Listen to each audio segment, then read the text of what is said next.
आज हम करेंगे अपने नेक्स्ट क्वेश्चन। जैसा कि हम क्वेश्चन रिवीजन के साथ ही अपने कॉन्सेप्ट क्लियर करते हैं, तो चलिए देखते हैं नेक्स्ट क्वेश्चन। तो हमारे पास क्वेश्चन है, in which of the colleges the European education was the imputed through the medium of mother tongue before independence. ठीक है, तो मदर टंग में जहाँ पर एक एजुकेशन दी जाती थी यूरोपियन में, तो वो कौन सी थी? ऑप्शन थे हमारे पास Mayo college Ajmer, S T. Stephen college Delhi, S T. Xavier college Kolkata, university college Lahore. तो option D is the right answer. University college Lahore establish in 1869। अब हम इसको देखो क्लियर करेंगे तो इसमें हमें इसकी डेट भी पता लग जाएगी कब इस्टेब्लिश हुई थी। तो ये चारों का हमारा कॉन्सेप्ट भी क्लियर हो जाएगा। तो जो यूनिवर्सिटी कॉलेज लाहौर है ये 1869 में इस्टेब्लिश हुई।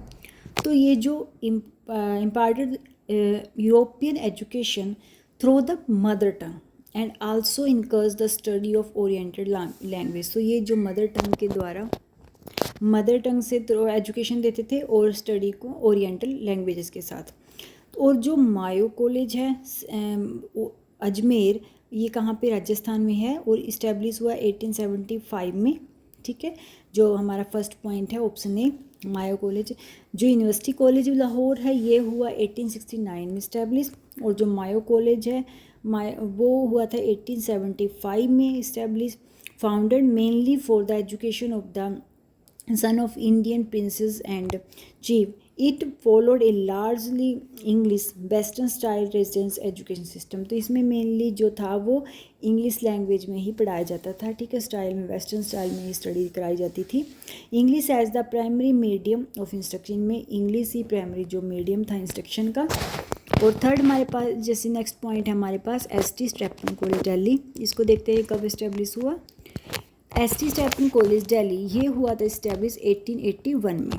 It is medium of instruction in English, इसमें भी क्या था मीडियम इंग्लिश था इंस्ट्रक्शन का। तो और एस.टी. एक्जीवर कॉलेज था जो कलकत्ता, तो वो फाउंडेड हुआ 1860 में बाय द जेविस्ट ने इसको ये फाउंडेड किया था 1860 में। और ये it was establish to provide western European style higher education. तो इसमें भी वही इंग्लिश में ही लैंग्वेज में ही जो शिक्षा दी जाती थी, इनका मेन ये पर प्रोवाइड भी करते थे western European style higher education. तो ये सब कॉलेज तो जो थे वो तो करते थे इंग्लिश में। ठीक है, तो इनका प्राइमरी मीडियम तो क्या था इंस्ट्रक्शन का इंग्लिश था।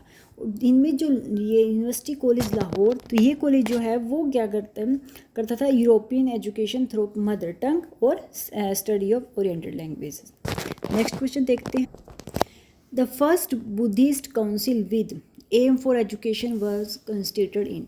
तो कब जो पहली बुद्धिस्ट काउंसिल हुई थी जो एजुकेशन जिसमें मेन एम था, तो वो कब हुई थी? तो हमारे पास ऑप्शन है मेंडली इन 1871, वैशाली इन 383 BC, या सतपनी इन 483, या पाटलिपुत्रा इन 250। तो कहाँ पर हुई थी?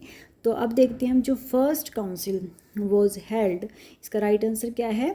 Option C Sattapanni. ठीक है, तो जो सतपानी थी सतपानी के राजगिरी में अराउंड 483 में हुई थी ये पहली काउंसिल।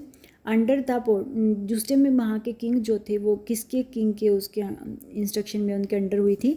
तो अजातशत्रु। ठीक है, कई बार ये पूछ लिया जाता है कि जो फर्स्ट काउंसिल हुई थी बुद्धिस्ट की वो कौन से राजा थे उस टाइम जिसके अंडर ये हुई थी? तो वो थे अजातशत्रु। तो यहाँ पर जो एम था, here aim for education refers to preserving, organising and transmitting the Buddhist teaching through and oral recitation. तो इसमें यही था कि जो बुद्धिस्ट ने जो भी शिक्षा दी है, ठीक है, जो भी उनको पढ़ाना, उनके विचारों को आगे बांटना। ठीक है, तो इसमें एजुकेशन को एम रखा गया था।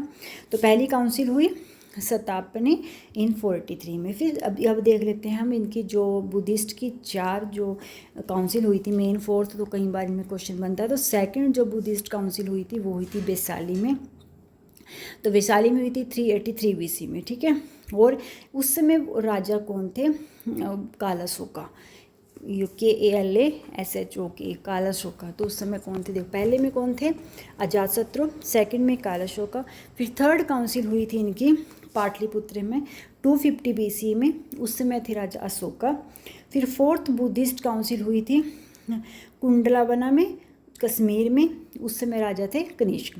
तो इनमें इनका राजा का मेन याद रखना, कई बार पूछ लिया जाता है कि उस पीरियड में जब पहली काउंसिल हुई थी वो कब हुई थी, इनका ईयर पूछ लिया जाता है।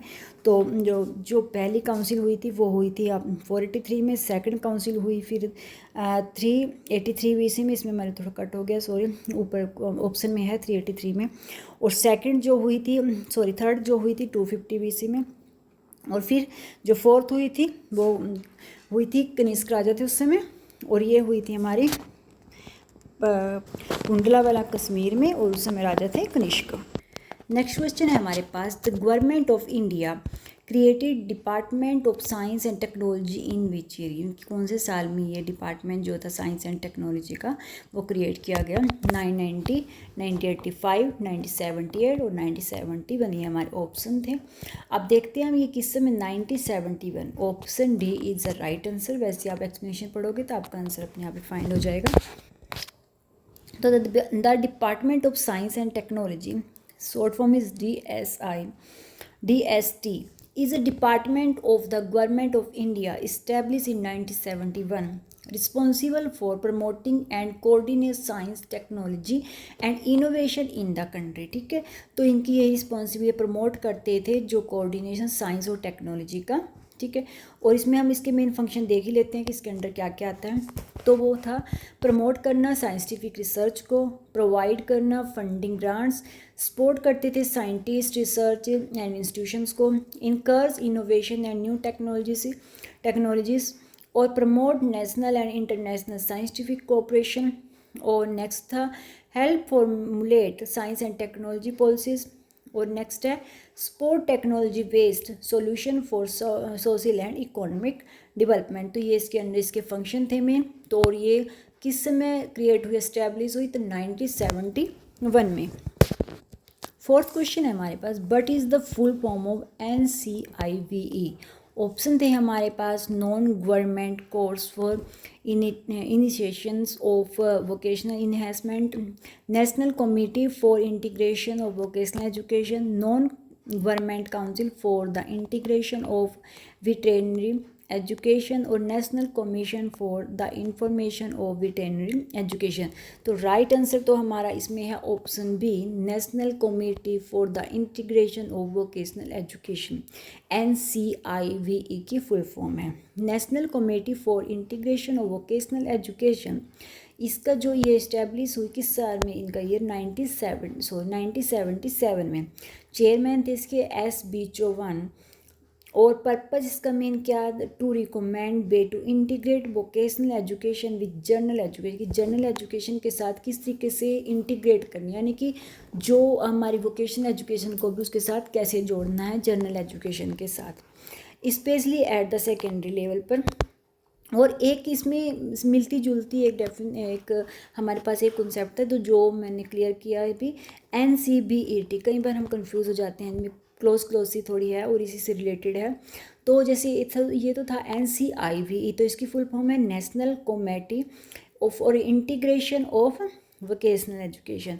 और जो है NCBET वो है national council for vocational education and training. ठीक है, ये इस्टेब्लिश हुई थी 2018 में as the regulatory body for vocational education and training in India. ठीक है, ये भी मेल जो थी वो वोकेशनल एजुकेशन के लिए थी।